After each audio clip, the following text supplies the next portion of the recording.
தொடர்கிறது. வாங்க அங்கிள்.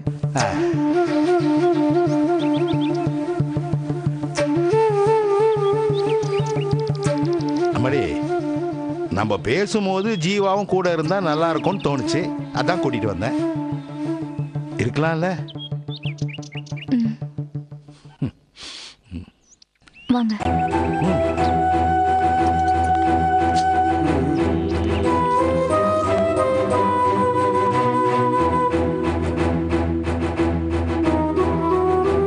உட்காருங்க அங்கிள். நான் காஃபி டீ ஏதாவது கொண்டு வரட்டுமா அங்கிள்? அதெல்லாம் ஒன்றும் வேண்டாமா, நீ உட்காரு.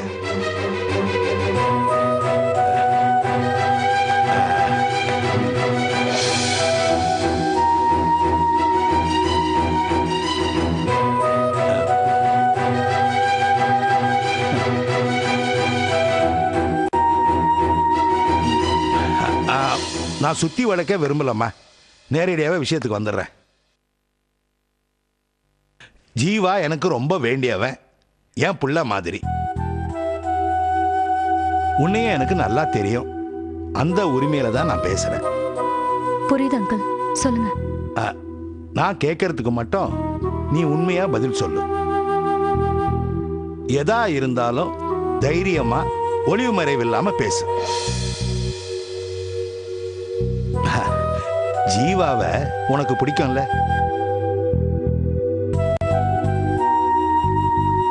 ஒரு ஃப்ரெண்டா எனக்கு அவனை பிடிக்கும். அவன் நல்லவன், அதுல உனக்கு எந்த சந்தேகமும் இல்லையே?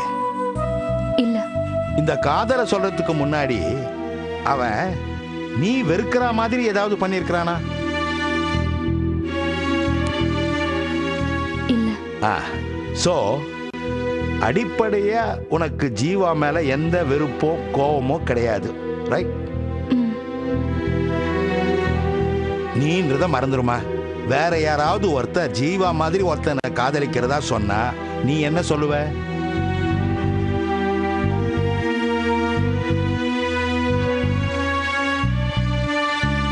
சொல்லுமா.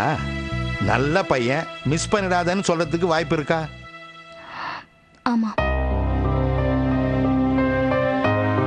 அது போதும். சரி, நீ யாரையாவது விரும்புறியா, இல்ல விரும்பி இருக்கியா? இல்ல. இல்ல இப்படி இந்த மாதிரி ஒரு பையனை தான் கல்யாணம் பண்ணணும்னு உனக்கு ஆசை ஏதாவது இருக்கா? இல்ல. ஜீவாவை உனக்கு பிடிச்சிருக்கு, உனக்கு வேற எந்த எதிர்பார்ப்பும் இல்ல. நீங்க ரெண்டு பேரும் விரும்பாம இருக்கிறதுக்கு வேற எந்த ப்ராப்ளமும் இல்லையே? ஒரு ஃப்ரெண்டா அவன் எப்பவுமே எனக்கு பெஸ்ட் ஃப்ரெண்ட். ஆனா இத பாரு, காதலிக்கிற நிறைய பேரு, கல்யாணம் பண்ணிக்கிட்ட நிறைய பேரு, அவங்க நடுவுல பிரச்சனை வர்றதுக்கு காரணமே அவங்க ஒருத்தருக்கு ஒருத்தர் நல்ல நண்பர்களா இருக்க முடியாம போறப்பதான். நல்ல நண்பர்கள் தான் நல்ல காதலர்களா இருக்க முடியும். நல்ல ஹஸ்பண்ட் ஒய்ஃபாவும் இருக்க முடியும். நல்ல நட்பு தான் உண்மையான காதலா உருமாறும். கண்டதும் காதல்ன்றது பாடி மேல வர்ற அட்ராக்ஷன். நட்புல மலர்ற காதல் தான் ட்ரூ லவ். இவன் தான் உன் பெஸ்ட் ஃப்ரெண்டுனா இதோட பெஸ்ட் லைஃப் மேட் உனக்கு கிடைக்க மாட்டான்னு தான் நான் சொல்லுவேன்.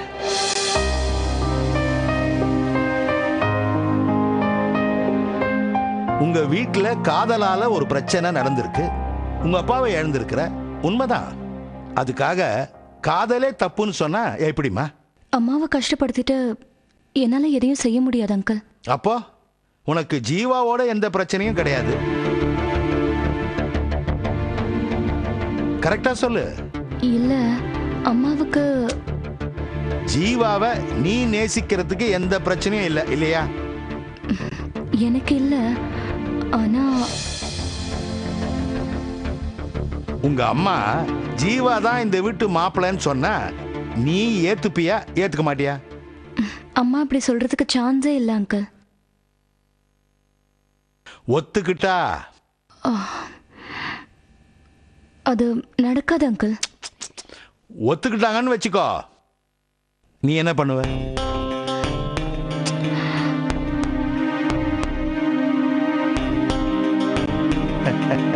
ஜீவாவை கல்யாணம் பண்ணிப்பதானே?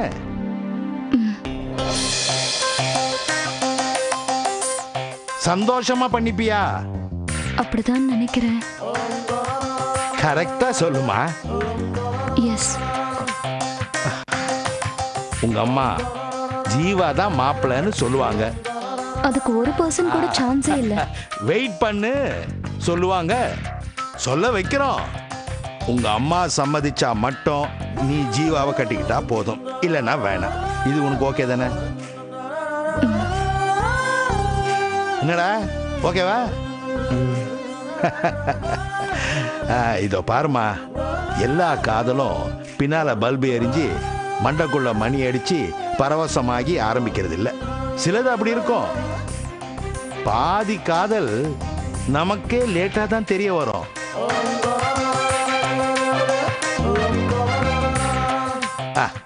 நீ எதுவும் பண்ண வேண்டாமா. உங்க அம்மாக்காக தானே வாழ்றேன்னு சொல்ற. அவங்களுக்கும் ஜீவாவை பிடிக்கும். அது சீக்கிரம் நடக்கும். நான் கிளம்பிட்டா? தேங்க்ஸ் பிரியா. வரம்மா, பாப்பா.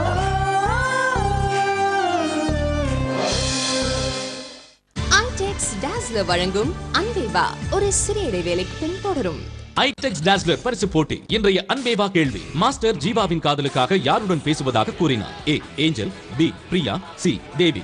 உங்கள் சரியான பதிலுடன் டாஸ்லர் என டைப் செய்து 57827 என்ற எண்ணுக்கு SMS அனுப்புங்கள். தேர்ந்தெடுக்கப்படும் அதிர்ஷ்டசாலிகளுள் 24 நேயர்களுக்கு ஐடெக்ஸ் டாஸ்லர் வழங்கும் கிஃப்ட் ஹாம்பர்களும் மற்றும் 8 நேயர்களுக்கு தங்க நாணயங்களும் பரிசாக